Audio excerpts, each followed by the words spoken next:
a clearing conversation, to your point, it takes time. Like, this doesn't happen in 30 minutes. You schedule sacred time to make sure that you are getting it and that they're getting it. And what it's going to do, it's going to save you hours and hours and hours for the next 6 months of you being pissed off at this person, not getting deliverables, not working together.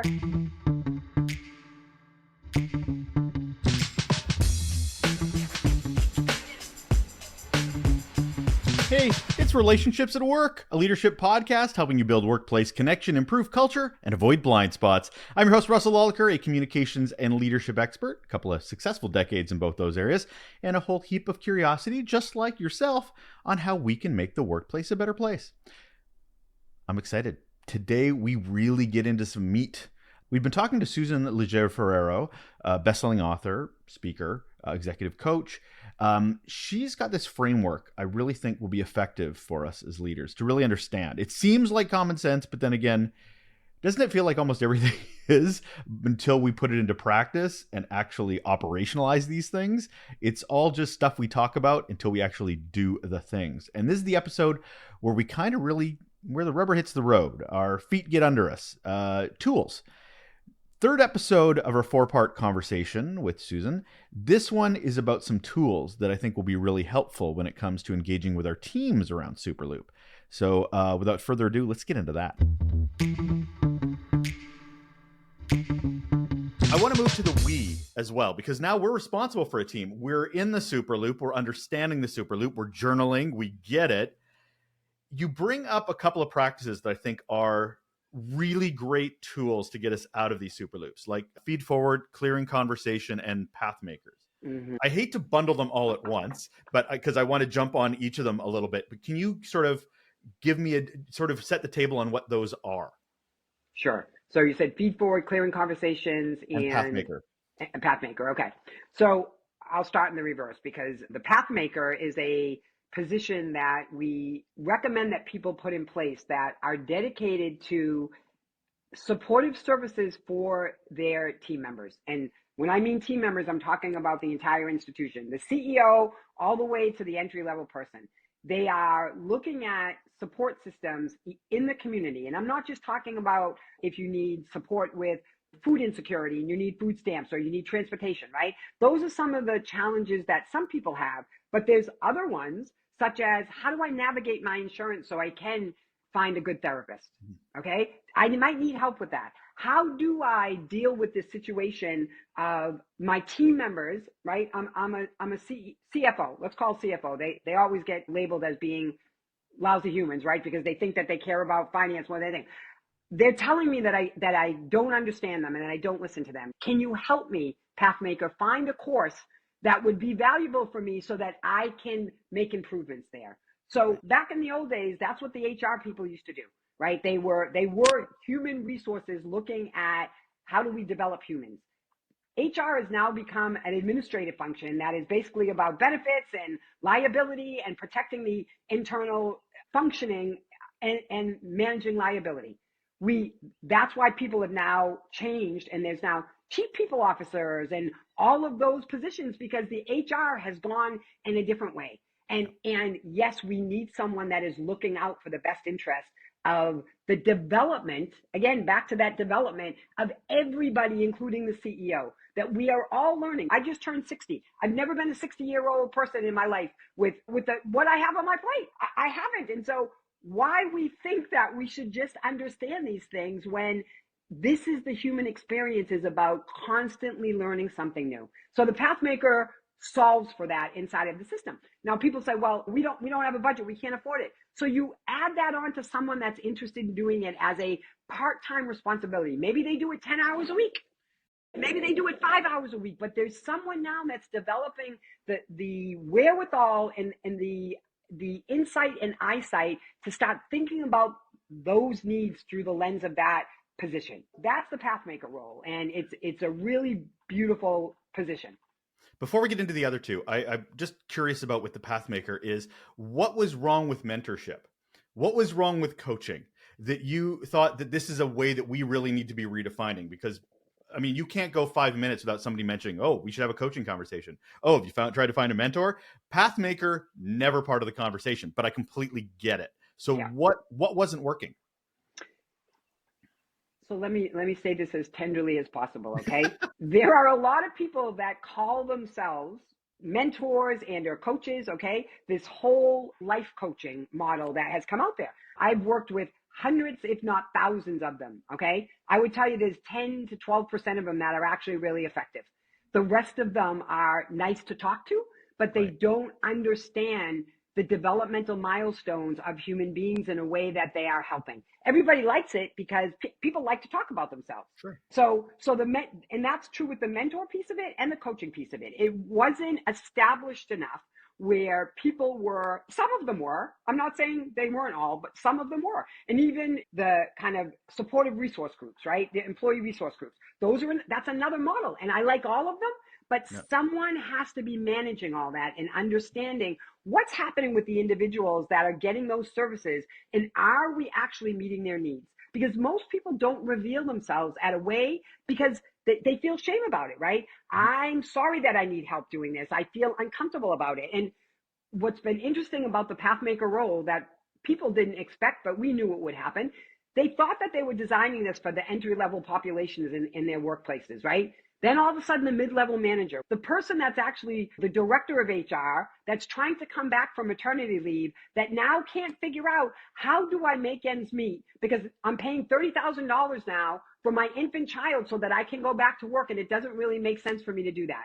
Can we figure something out? And then all of a sudden, the mid-level manager started saying, hey, can I have some 20 minutes with the Pathmaker? Right. Then the senior leaders started. So everybody is looking for, hey, these challenges that formerly I was asked to leave at the door, right? Just leave them at the door. You don't cross personal and professional. And again, all of that kind of urban legend dynamic that we've created around the workplace that has left our humanity at the door, with all of us feeling like, why am I doing this? And to your point, I need the money. So that's why I'm doing it. But we're selling our soul because our environments at work do not create that supportive environment. And it's scary. I will tell you that most people that want to create healthy environments, like you, Russell, say, wow, these are great ideas. When they go to practice them, they are really hard for them to do it. I know that this is not easy. I get it, right? But the other option of leaving things as they are doesn't work for me. I've got kids, I've got grandkids. I don't want them growing up in this environment. They're in it right now. They are dealing with some of these things. And so the Pathmaker role comprehensively is one that is supporting those other supportive services of mentoring and coaching, so that they are as important as marketing data, as important as finance data, right? We're measuring the KPIs of the development of our people in the same way that we're measuring finances, growth, all of those other things that are important. Not, yeah, we'll report on that once a year. No. Every month, we're going to talk about this, what's working, what's not. It has to be held as that sacred and that serious as everything else that is important to us. That's a great connection to clearing conversations, because what's working and what's not is usually ignored a lot of the times, or it is just like, oh, it'll work itself out, which is a horrible thing to say, because it never ever does. So when it comes to clearing conversations, could you first sort of explain this in contrast to tough conversations or conflict resolution? And I'm also kind of curious as to your thoughts of how it improves relationships with your team going through an initiative like this. Mm-hmm. So clearing conversations is a specific tool that is a little bit different than conflict resolution, although that is part of what it's doing. What it is doing is it is, again, establishing right from the beginning what's working, what's not, as you said, Russell. It's establishing what my intention is, right? You and I have a conflict and I say, hey, Russell, I'd love to have a clearing conversation with you. Are you open to that? You go, yes, Susan, right? So we decide we're going to do this. I start off with my own vulnerability and say, Russell, you and I have worked together for 2 years now, and we haven't spent that much time, and there's things that I really enjoy about working with you. But what I've realized is that there's been some things that have not felt right to me, and I have not prioritized bringing them to you to have a conversation. And so my intention for doing this right now is to build a stronger relationship between you and I, to understand what it is that's working for you and may not be working for you, and for us to make sure that we're rowing in the same direction and that we're building patterns of behavior and systems and processes that serve you, serve me, and serve what we're both doing here. Right? So I get very real at the beginning of this conversation, and I take responsibility for what I haven't done, and it starts modeling that behavior. Then I get into when I walked into the room the other day and it was my turn to speak, and we were bringing up this new theory that you and I had discussed, and you interrupted me. That really is not supported for me, Russell. I really want to make sure that when you and I are in the room, that we're holding space for the leadership of each other. Then I get into the specifics about what's not working and what's working. Then I offer solutions. This is what I'm thinking about, right? This is how I think that this would work for me. I'm interested in how it's going to work for you. This is not a monologue. Russell, this is a dialogue. And that's the other thing, is that people get so hyped up and anxious and uncomfortable. They go blah, blah, blah, blah, blah, blah, blah. They vomit all over the person. They walk out the room and you're like, what just happened? So a clearing conversation, to your point, it takes time. Like, this doesn't happen in 30 minutes. You schedule sacred time to make sure that you are getting it and that they're getting it. And what it's going to do, it's going to save you hours and hours and hours for the next 6 months of you being pissed off at this person, not getting deliverables, not working together. And so that's what I tell people. Yes, the investment may be right here, but you are saving hours and hours of conflict resolution and your own emotional well-being, never mind a significant other at home that needs to listen to you pontificate about this over and over again because you haven't done something effective about it. How does this help with shaking up the Superloop? Having a clearing conversation to impact our beliefs, biology, and behavior, where does that fit in that it sort of weaken? Is it a recheck? Is it a derailment? Like, what is this? It is the practice of beliefs, biology, and behavior. I am now saying, what I realized about my beliefs, Russell, was that I had assumptions, okay, which is a pretty common one, about the way that you should be showing up. Right. Yet I never communicated those to you. So I am taking responsibility for my beliefs about what should be what works and what doesn't work. And the reason we call it a clearing conversation, we think about it like a clearing in a field, right? I am creating this space for us to show up differently, right? At the end of Superloop, there's the Rumi quote, which is out beyond right doing and wrong doing, there is a field. I'll meet you there. That's where all of this kind of place, it's like, let's leave the judgments that we have and the assumptions of even about ourselves, and let's get together as human beings out of love and support and a passion to do good shit in the world. And that's why we're going to have this conversation. I want to just briefly talk about Feedforward, because I want to get into the all bit of it. So Feedforward is, and I'm probably simplifying it a bit, it feels much more about, let's not look at the past, let's look at the future and give advice rather than really actually feedback. Am I wrong with that? You're not totally wrong, but let me add a little Please, bit of clarity to it, right? No, it's great. So we coined the term and trademarked Feedforward because it was actually an organization called the Neuro Leadership Institute in New York, and they have done a lot of research even on the term and how it activates people's cortisol level, right? Their fight, flight, or freeze. When they hear the word feedback, immediately goes up, right? So what we know about neurology in the brain is that if your amygdala, right, which is where your emotional center is, shuts down, it's called an amygdala hijack. And you cannot access your executive function. The prefrontal cortex in your brain, that is basically the CEO of your brain, right, is your prefrontal cortex. It shuts it down. So you can't access it when you are in that fight, flight, or freeze and your amygdala shuts down. So we are trying to create an environment, exactly what you're saying. This is about what we want to do going forward, rather than about elaborating on this is what happened before and we don't want that to happen anymore. We're gonna establish that, but we're gonna talk about, I'm establishing this now so that we can move forward in a way that we are in better alignment. That's the purpose of Feedforward. It has 3 prompts to it, right? It's not like we don't use the term feedback, because feedback is used in music. It reverberates. There's all kinds of, it's used in PT, right? You want feedback from props and all kinds of things. We're talking about the way that we use feedback in the human systems that we work in. the 3 prompts that we created are: 1, to bring acknowledgement, love, and gratitude into the workplace, which is what I love about working with you, Russell. So, and we do this on our teams every single week that we open. What I love about working with you is that you show up on these calls in a way that tells me that you're prepared and that you are interested in what I do. Because we all want acknowledgement, but yet we don't create the intentional environment, right? A community of practice where those things are happening. So we've created systems out of it. This is the prompt. So every week I'm now telling the people on my team what it is that I like about working with them, right? Now, what that does for you is it tells you, wow, I should do more of that because it seems to be valuable to Susan. I wonder if I did more of it, if it would be valuable on the team.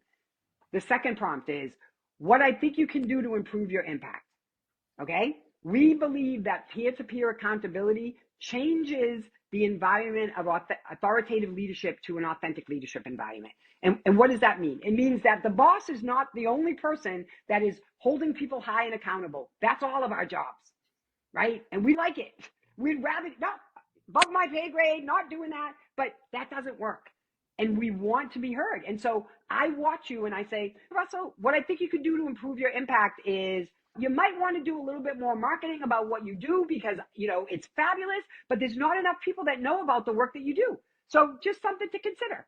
So that's just from my engagement with you. The third prompt is, and we do this one as people get comfortable with it, is the pattern of behavior that I observe that you may or may not be aware of, okay? Because what we also know about chronic behavior is that most of the time, Russell, other people know this, right? You ask someone else about Susan, they'll be like, yep, she does that all the time, blah, blah, blah, blah. And yet we don't take the time to help people see patterns of behavior. And what we know in the world of developmental psychology is that those patterns of behavior are typically our blind spots, right? Things that we are not even aware of, right? That we don't even know that we don't know them, but everybody else can see them like blah, blaring, but no one takes the time to support each other and give each other and call each other forward like that. So we've created this system that we do that consistently. It has changed the game for so many organizations that practice it. Hey, thanks again for joining us. That was another episode of Relationships at Work, a leadership podcast helping you build workplace connection, improve culture, and avoid blind spots. Part 3 of our 4-part conversation with Susan Leger Ferraro. Excited to wrap it all up tomorrow with our conversation around culture. This is one where, what if the culture's not ready for us to prioritize beliefs, biology, and behavior?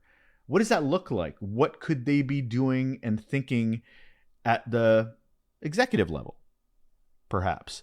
When she goes into organizations, what are some red flags for her?